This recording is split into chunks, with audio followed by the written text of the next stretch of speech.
Time and ஒர்க்ல A plus B கொடுத்துட்டு B plus C கொடுத்துட்டு C பிளஸ் சி கொடுத்துட்டு ஏபிசினா என்னன்னு சொல்லிட்டு கேட்பாங்க. இது ஒரு தரமான சர்க்கை தான் சொல்ல போறேன். இதுமாதிரி கேட்டாங்க அப்படின்னா கொடுத்துருக்க நம்பருக்கு எல்சிஎம் வந்து எடுத்துக்கோம். ஓகேவா? கொடுத்துருக்க நம்பருக்கு எது வந்து எல்சிஎம் வரும்? இதுல பாத்தீங்கன்னா 12 வந்து 6ஆல் டிவைட் ஆகும், 4ஆல் டிவைட் ஆகும். ஓகேவா? ஸோ அந்த 12 தான் டோட்டல். ஓகே, கொடுத்துருக்க இந்த 3 நம்பருக்கு எல்சிஎம் எடுத்துட்டேன். இப்போ என்ன பண்றேன்னா இங்க 6, 12 இங்க 4 இருக்கு. கரெக்டா?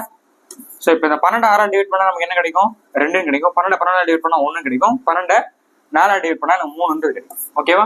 கொஸ்டின் என்ன கேட்கறாங்க? எல்லாமே ஆட் தானே பண்ண சொல்றாங்க. ஸோ எல்லாமே ஆட் பண்ணிக்கோங்க. ஸோ 3 + 1 4, 4 + 2 6 கிடைக்கும். ஓகேவா? ஸோ இங்க டோட்டல் ஒர்க் என்னது நமக்கு? 12 12 இந்த 6ஆல் டிவைட் பண்ணிக்கோங்க. ஓகேவா? 12 ÷ 6 பண்ணினா உங்களுக்கு என்ன கிடைக்கும்? ஆன்சரு 2 கிடைக்கும். ஓகேவா? ஸோ இதுக்கப்புறம் என்ன பண்றீங்க அப்படின்னா இன்னொரு 2ஆல மல்டிப்ளை பண்ணுங்க. அப்ப 4 அந்த கொஸ்டினுக்கான சரியான ஆன்சர். ஏன் சார் இங்க 2ஆல பண்றோம் அப்படின்னு சொல்லிட்டு ஒரு டவுட் இருக்கும். நல்லா கொஸ்டினை பாத்தீங்கன்னா 2A இருக்கும், 2C இருக்கும், 2B இருக்கும். ஓகே, ஒரு ஒருக்கும் 2 பேர் பண்றதுனால வரக்கூடிய ஃபைனல் ஆன்சர்ல நம்ம 2 மல்டிப்ளை பண்ணுவோம். ஓகேவாங்க? பக்காவா இருக்க, வேற லெவல்ல கேட்டிருக்கு. ஸோ ஹோம்வொர்க் சம்ஸரா சால்வ் பண்ணுங்க. அப்போ இந்த கொஸ்டினுக்கு என்ன ஆன்சர் மறக்காம கமெண்ட் பண்ணுங்க. இந்த டிப் பிடிச்சிச்சுன்னா ஃபாலோ பண்ணிட்டு உங்க ஃப்ரெண்ட்ஸ் ஷேர் பண்ணி விட்டுருங்க. ஓகே, அடுத்த சூப்பரான டிப். பாய்.